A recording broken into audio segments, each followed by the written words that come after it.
بسم اللہ الرحمن الرحیم. In the name of Allah, the Beneficent, the Merciful. دنیا جدید سائنس کی روشنی میں جن حقائق کو آج دریافت کر رہی ہے، قرآن مجید نے انہیں صدیوں پہلے نہایت جامع بلیغ اور حیران کن انداز میں بیان فرما دیا تھا۔ رنگ برنگے پہاڑوں سے لے کر سمندر کی گہرائیوں میں چھپی لہروں تک، شہد کی مکھی کی حیرت انگیز ساخت سے لے کر انسانی جنین کی تخلیق کے مراحل تک، قرآن ہر قدم پر انسانی عقل کو جھنجھوڑتا ہے اور اس کی وسعتوں کو حیرت میں ڈال دیتا ہے۔ یہی نہیں، قرآن صرف ظاہری کائنات کا علم نہیں دیتا، بلکہ باطنی ہدایت، روحانی شعور اور فطرت کی زبان میں ایسی نشانیاں بیان کرتا ہے جو آج کے سائنسی ادوار میں بھی تحقیق کا مرکز بنی ہوئی ہیں۔ اگر آپ جاننا چاہتے ہیں کہ اللہ تعالیٰ نے اپنی کتاب میں کن رازوں سے پردہ اٹھایا اور یہ کیسے آج کی جدید سائنس سے میل کھاتے ہیں، تو اس ایمان افروز اور دل کو چھو لینے والی ویڈیو کو ضرور دیکھیے۔ یقیناً یہ آپ کے ایمان کو تازہ کرے گی اور قرآن کی سچائی پر یقین کو مزید مضبوط بنائے گی۔ یہ جو رنگ برنگے پہاڑ آپ دیکھ رہے ہیں، انہیں رینبو ماؤنٹینز کہا جاتا ہے۔ یہ پہاڑ چین اور پیرو میں پائے جاتے ہیں۔ ان پہاڑوں کا ذکر قرآن کریم میں بھی ملتا ہے۔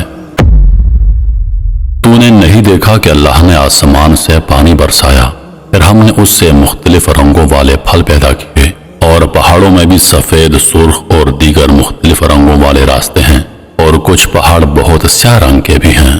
قابل غور بات یہ ہے کہ نبی پاک صلی اللہ علیہ وآلہ وسلم عرب میں پیدا ہوئے، جہاں کسی کو ان رنگین پہاڑوں کے بارے میں کوئی علم نہ تھا، اور نہ ہی عرب میں دور دور تک ایسے پہاڑ پائے جاتے تھے۔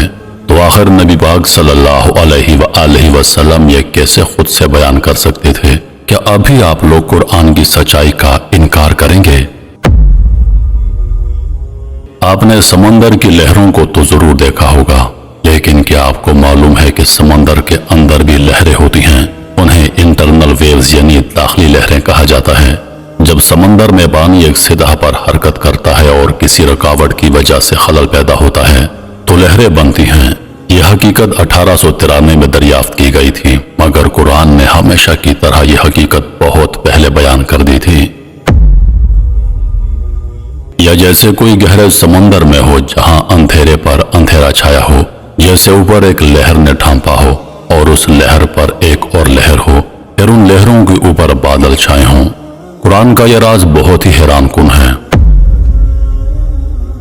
قرآن کریم میں ایمبریالوجی جنین کی تخلیق کو مکمل تفصیل کے ساتھ بیان کیا گیا ہے۔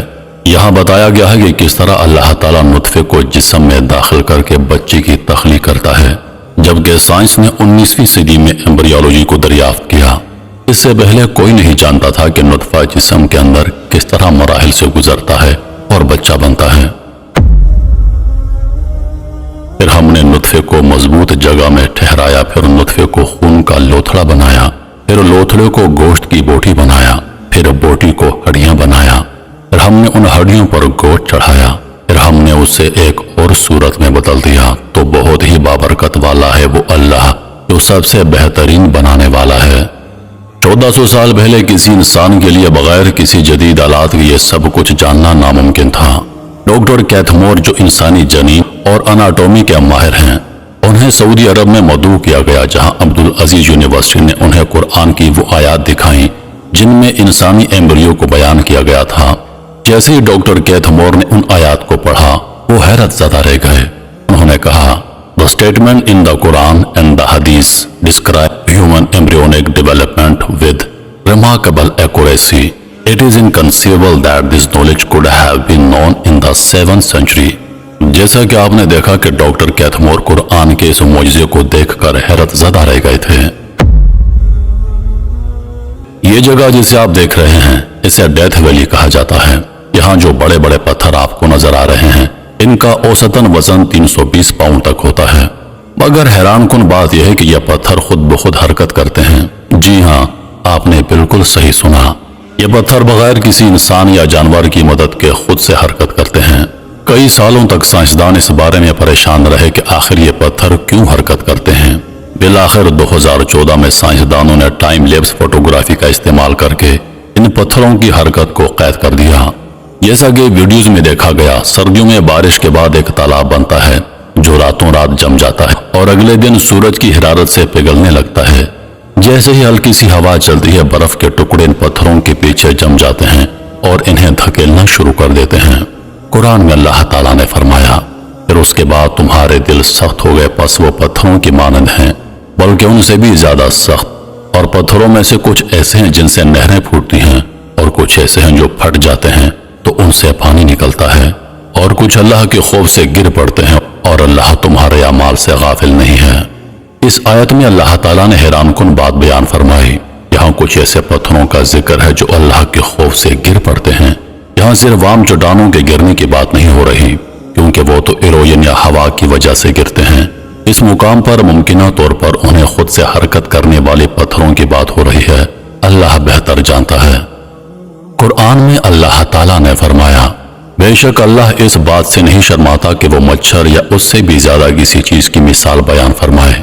یہاں اللہ تعالیٰ فرماتا ہے کہ وہ لوگوں کو ہدایت دینے کے لیے مچھر جیسی معمولی مخلوق کی بھی مثال بیان فرما سکتا ہے۔ سائنس نے یہ دریافت کیا کہ مچھر کے پر ایک سیکنڈ میں 300 سے 600 مرتبہ حرکت کرتے ہیں۔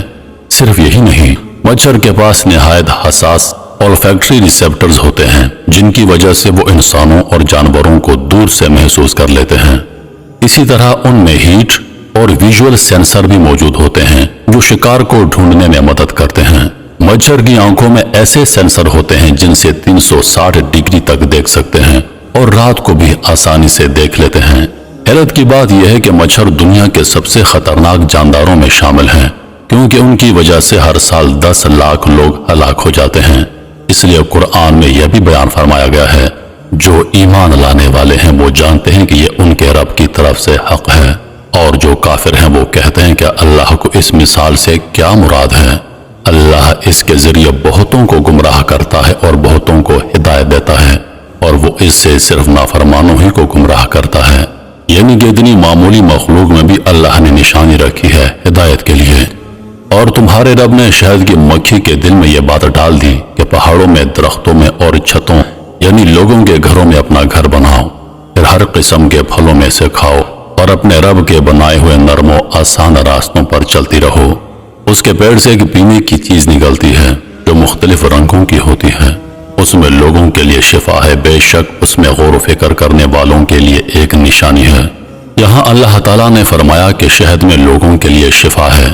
سائنس نے یہ دریافت کیا کہ شہد میں antioxidant, anti inflammatory, antibacterial, antidiabetic, نظام تنفس، نظام ہضم، دل اور دماغ اور اعصابی نظام کو تحفظ دینے والے اثرات پائے جاتے ہیں۔ اس وجہ سے شہد انسانی جسم کے لیے بے حد مفید ہے، جیسا کہ اللہ تعالیٰ نے فرمایا کہ اس میں لوگوں کے لیے شفا ہے، اور آگے یہ بھی فرمایا اس میں غور کرنے والوں کے لیے نشانی ہے۔ واقعی کیا ہی خوبصورت بات ہے۔ جب آپ کے جسم پر چوٹ یا زخم آتا ہے تو یقیناً آپ کو درد محسوس ہوتا ہے، لیکن کیا آپ جانتے ہیں کہ یہ درد کیسے محسوس ہوتا ہے؟ جب آپ کی جلد پر کٹ لگتا ہے تو جلد میں موجود درد محسوس کرنے والے خلیے پین ریسپٹرز فوراً دماغ کو سگنل بھیجتے ہیں، جس کی وجہ سے آپ کو درد محسوس ہوتا ہے۔ جلد میں موجود ان پین ریسپٹرز کو 1906 میں چارلس اسکاٹ شیرنگٹن نے دریافت کیا تھا، لیکن قرآن مجید نے صدیوں پہلے ہی اس کا ذکر فرما دیا تھا۔ بے شک جن لوگوں نے ہماری آیتوں کا انکار کیا، عنقریب ہم انہیں آگ میں ڈالیں گے، جب بھی ان کی کھالیں جل جائیں گی تو ہم انہیں دوسری کھالوں سے بدل دیں گے تاکہ وہ عذاب کا مزہ چکھتے رہیں۔ بے شک اللہ غالب ہے، بڑی حکمت والا ہے۔ یہ آیت واضح طور پر بیان کرتی ہے کہ درد محسوس کرنے کی حس کھال میں ہے، نہ کہ صرف اندرونی جسم میں، اور یہی آج کا جدید سائنسی نظریہ ہے۔ 4 اکتوبر 1957 کو سوویت یونین نے دنیا کا پہلا خلائی مشن لانچ کیا، اور جو خلا کی تلاش کا سفر شروع ہوا، اس کے بعد انسانوں نے ایک کے بعد ایک خلائی مشن کیے، اور 19ویں صدی میں انسانوں نے دریافت کیا کہ وہ خلا میں جا سکتے ہیں۔ قرآن مجید میں اللہ تعالیٰ نے فرمایا، اے جنوں اور انسانوں کی جماعت، اگر تم آسمانوں اور زمین کی سرحدوں سے نکل سکتے ہو تو نکل جاؤ، تم نہیں نکل سکتے مگر طاقت کے ذریعے۔ اس آیت سے یہ ظاہر ہوتا ہے کہ ایک وقت ضرور آئے گا کہ انسان خلا میں سفر کرے گا، لیکن وہ خلا کی مکمل سرحدوں سے کبھی پار نہیں ہو سکے گا۔ آج کا سائنسی حقائق بھی یہ کہتے ہیں کہ ہم نے ابھی تک خلا کا صرف 4 سے 5% حصہ دریافت کیا ہے۔ تقریباً 96% خلا تو ابھی تک ایکسپلورڈ ہے، اور موجودہ حالات کے مطابق ہمارے لیے پوری کائنات کا کھوج لگانا ناممکن ہے، کیونکہ ہمارے پاس ایسی ترقی یافتہ ٹیکنالوجی موجود نہیں، اور یہی حقیقت بالکل واضح انداز میں قرآن میں پہلے ہی بیان کر دی گئی ہے۔ قرآن کی عربی زبان اتنی یونیک اور عظیم الشان ہے کہ آج کی جدید عربی بھی اس کے قریب نہیں پہنچ سکتی۔ قرآن مجید میں کچھ ایسے الفاظ استعمال کیے گئے ہیں جو کہ معیاری عربی، ماڈرن سٹینڈرڈ عربک میں کہیں نہیں پائے جاتے۔ اس میں ایسے علامات، سائمبولز اور نشانیاں استعمال کی گئی ہیں جو بالکل درست تلفظ اور صحیح الفاظ کی رہنمائی کرتی ہیں، جیسا کہ آیات کے درمیان آنے والے وقفے۔ قرآن کا انداز تحریر بھی عام عربی سے بہت مختلف اور جداگانہ ہے۔ قرآن کی عربی اور عام عربی کے درمیان صرف الفاظ کا فرق نہیں بلکہ مارفو فینالوجی، ساخت اور آواز کے اصول اور سینٹیکس، نحوی ترتیب کے بھی واضح فرق ہیں۔